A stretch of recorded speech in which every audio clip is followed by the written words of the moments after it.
athletic training? Well, according to the National Athletic Trainers Association website, athletic training is defined as encompassing the prevention, diagnosis, treatment, and rehabilitation of emergent, acute, and chronic injuries or medical conditions. Now, after hearing that definition, it is safe to assume that when you think of what athletic trainers do, you often think of this. Or this. Or maybe even this. What you don't often see or hear about is the behind the scenes. Because the thing is, of course, athletic training is all of the things seen here. But it is so much more.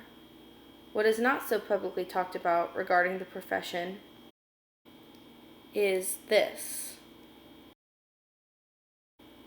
And this. And especially this. And that is what we are here today to discuss. The importance of connections and what it means to have them in the realm of athletic training. So when we talk about connections, there are several directions that we can take that. However, our topic of today's conversation consists of the connections that we make with our athletes, our colleagues, and the outside world. First, our relationship with our athletes. There are two major components that stand out to me when I think of this aspect of the profession, and that is trust and a support system. Your athletes need to know that they can trust you, because if they don't, your treatment and rehabilitation with them will be ineffective. In my undergrad, one of my teachers once told me that it is okay to not know something. It is okay to say, you know what? I actually don't have the answer to that question, but I will work very hard to try and find that out for you, and I will be there supporting you every step of the way. While admitting to your athlete that you don't know may seem like it will break the trust that they have in you, you're proving to them that you're part of a healthcare team that will provide them with the best quality of care possible. You're also showing them that you will be there for them, because it's not always going to be a smooth road to recovery. Being an athletic trainer, you easily become one of the strongest parts of this athlete's support system. Athletic trainers are the only healthcare provider that is with this athlete for the entire continuum of care. They are there when the athlete gets injured. They are with them as they begin the rehabilitation process, and they are a part of returning them to full play as well. There is always that possibility of bumps in the road along the way, and athletic trainers are there to be a shoulder to cry on, while also encouraging them to persevere and push through their struggles. It all comes down to a quote that resonates strongly with me, and that is, they don't care how much you know until they know how much you care. And it's not easy to develop these connections. It takes time and practice, just like anything else in life, to find out what works best for you and what has helped in the past. One thing that stands out to me when it comes to connecting is treating them as a person and not just as an athlete. They're more than just their sport, and they're more than just their injury. They have things going on in their personal life that could be affecting their ability to dedicate time and energy into treatment or rehabilitation. So ask them how classes are going. Ask them how they are doing. Ask them how their life is going in general. And when they see that you're interested in more than just their injury, and that you are caring for them for who they are, that is when your bond with them begins to grow.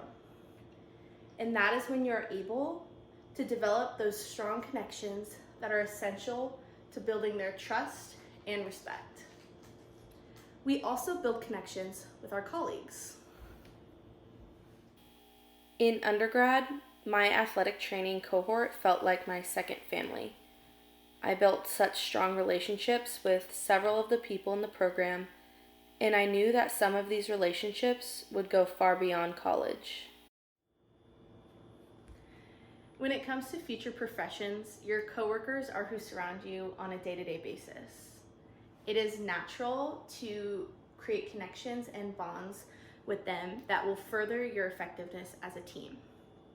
Now, there are many things that may help contribute to the creation of these bonds, but the two that I find to be the most important are trust and communication. Looking at your healthcare team, you need to be able to trust that everyone involved is going to provide their particular service to the best of their ability when you need them to. On the other hand, you want to make sure that you are doing everything in your power to ensure that your team trusts that you're doing your job as best as possible and are practicing according to the standards of ethics. Now, COVID. I know, that seems to be the topic of everyone's conversation recently. But COVID is here, and it has provided a new perspective on many aspects of our profession, including trust amongst your colleagues. There is the possibility that someone you work with, or maybe even you, may test positive. You need to trust that if you aren't able to go in for work because of a COVID-related instance, your colleagues are going to make sure that your athletes are taken care of and that the things that you are responsible for are getting done. You also need to trust that your coworkers are doing what they need to do in order to be safe and refrain from putting you or other members of your team at risk. I think that especially in our generation, social media has proven to be an additional obstacle when it comes to trust. It's easy to see a post on social media and assume something about it. But that is when trust, or even a lack of trust, determines your perception on what you've just seen. Trust tends to lead into the other aspect of a strong connection, and that is a sense of effective communication. I think that the biggest problem that surrounds a disconnected team is either a lack of communication or ineffective communicative skills. According to this model of communication, it starts with a sender who develops something they need to communicate. This is called encoding. Once they have that message, they convey it to a receiver, whether through a verbal or nonverbal method, who then interprets the message to the best of their ability. This process is called decoding. The receiver then sends feedback to the sender based on what their interpretations of the message was, and then the communication model starts all over again. Throughout this process, there can be noise that could distract the receiver from getting the full message. This is when active listening plays a role in the communication model. Active listening is the ability to divide your full attention into what someone is saying to you while providing verbal or nonverbal feedback throughout the conversation. Now, it's no secret that you aren't going to get along with every single person that you work with, but wouldn't that be nice? It is natural that you may have a boss or coworker that you don't like or struggle to get along with, and that's okay.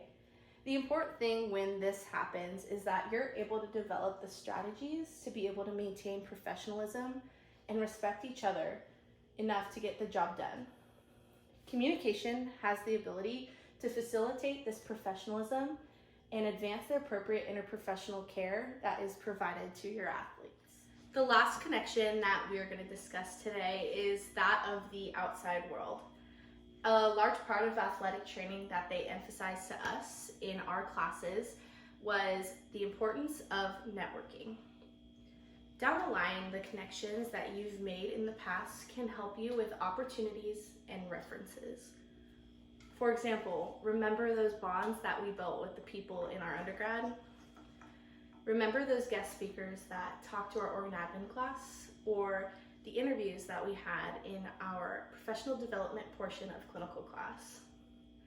Well, these people may be able to help you get a job, whether that be in their present set of work or if they know someone with a job opening. With the amount of conferences and conventions that are available for athletic trainers to attend, it is easy to meet many different people that are in the same field as you while also exploring the emerging settings in our profession. It's also important to consider references.